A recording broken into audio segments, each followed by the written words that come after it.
28 April 1976 সচিবালয় commissioner ও deputy কমিশনারদের দুদিন ব্যাপী সম্মেলনে ভাষণ দানকালে সরকারি কর্মচারীদের প্রতি জাতীয় স্বার্থকে সবকিছুর ঊর্ধ্বে স্থান দেওয়ার এবং প্রশাসন ব্যবস্থাকে বাস্তবমুখী করার আহ্বান জানান সেনাপ্রধান ও উপপ্রধান সামরিক আইন প্রশাসক major general Ziaur Rahman.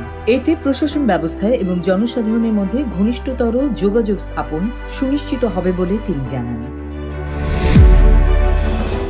28 April 1976 সেনাপ্রধান ও উপপ্রধান সামরিক আইন প্রশাসক মেজর জেনারেল জিয়াউর রহমানের সভাপতিত্বে অনুষ্ঠিত জাতীয় অর্থনৈতিক পরিষদের নির্বাহী কমিটির সভায় প্রত্যেক উন্নয়ন মন্ত্রণালয় ও বিভাগের জন্য এবং স্বায়ত্তশাসিত সংস্থা ও কর্পোরেশনের জন্য সুসংগঠিত পরিকল্পনা ও বাস্তবায়ন সেল গঠনের সিদ্ধান্ত নেওয়া হয়। পরিকল্পনা ও প্রকল্প তৈরি করা, দেখাশোনা করা এবং সেগুলোর মূল্যায়ন ও বাস্তবায়নে খোঁজ খবর রাখার জন্যই এই সেল গঠনের সিদ্ধান্ত নেওয়া হয়েছে বলে সরকারিভাবে ঘোষণা করা হয়। এদিন এ সভায় 29 কোটি টাকার বৈদেশিক মুদ্রা সহ 84 কোটি টাকারও বেশি ব্যয়ে 8টি প্রকল্প অনুমোদন করা হয়। এর মধ্যে রয়েছে ময়মনসিংহ প্রাথমিক শিক্ষক প্রশিক্ষণ প্রকল্পের উন্নয়ন, শম্ভুগঞ্জ জুট মিল প্রকল্প, কর্ণফুলী জুট মিল প্রকল্প, ঢাকা জুট মিল প্রকল্প, বাংলাদেশ পাট বীজ প্রকল্প, কেন্দ্রীয় সম্পদ উন্নয়ন সংস্থা, কৃষি প্রকল্প এবং কৃত্রিম প্রজনন সম্প্রসারণ গবাদি পশু উন্নয়ন প্রকল্প।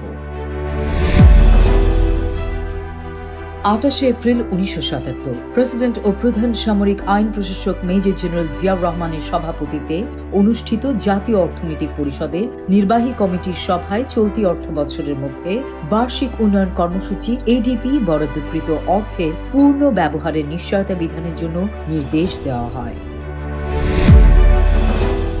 28 এপ্রিল 1977 বঙ্গভবনে জাতীয় জনসংখ্যা পরিষদের নবম সভায় ভাষণ দানকালে প্রেসিডেন্ট ও প্রধান সামরিক আইন প্রশাসক মেজর জেনারেল জিয়াউর রহমান বলেন, উৎপাদন বিঘ্নিত না করে সামাজিক অর্থনৈতিক বৈশিষ্ট্যের বিষয় স্মরণে রেখে জনসংখ্যা নিয়ন্ত্রণ ও পরিবার পরিকল্পনা কর্মসূচি বাস্তব ভিত্তিকভাবে করতে হবে এবং সতর্কতার সাথে তা কাজে লাগাতে হবে।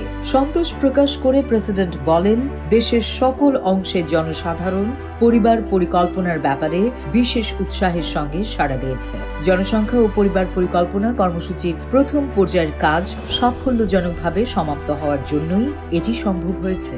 সংশ্লিষ্টদের সতর্ক করে দিয়ে তিনি বলেন, পরিবার পরিকল্পনা পদ্ধতি গ্রহণের বিষয়টি পুরোপুরিভাবেই স্বেচ্ছামূলক থাকবে এবং এই বিষয়ে কোনোভাবেই কোনো রকম বাড়াবাড়ি করা চলবে না।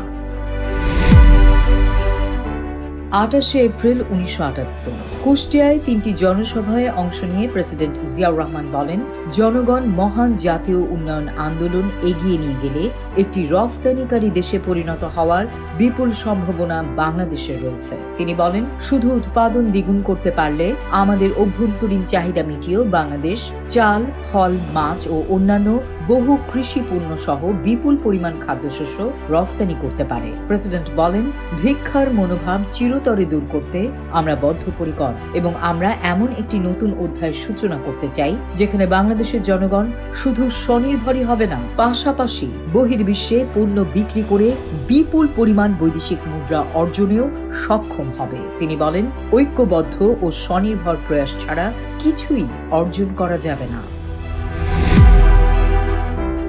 28 এপ্রিল 1979 নেদারল্যান্ড ও বেলজিয়ামে 5 দিনের সরকারি সফর শেষে দেশে ফিরে প্রেসিডেন্ট জিয়াউর রহমান বলেন, পশ্চিম ইউরোপ ও ইইসি অঞ্চলের সঙ্গে বাংলাদেশের সম্পর্কের অগ্রগতি হয়েছে। তিনি বলেন, আমার এই সফরের পর নেদারল্যান্ডস এবং বেলজিয়াম এই দুই দেশই প্রত্যক্ষভাবে বাংলাদেশের অর্থনৈতিক সম্ভাবনার কথা বুঝতে পেরেছে।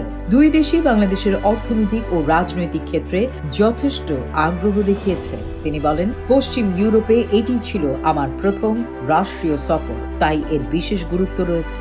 প্রেসিডেন্ট বলেন, ইইসির সদস্য দেশ হিসেবে নেদারল্যান্ডস এবং বেলজিয়াম দুটি দেশই সম্ভাবনা নিয়ে অর্থনৈতিক ও রাজনৈতিক শক্তি হিসেবে মাথা তুলে দাঁড়াচ্ছে। তিনি বলেন, আগামী কয়েক মাসের মধ্যেই ইউরোপীয় পার্লামেন্টের নির্বাচন অনুষ্ঠানের কথা রয়েছে। তা সত্ত্বেও ইউরোপীয় অর্থ বরাদ্দের কাজ এগিয়ে চলেছে।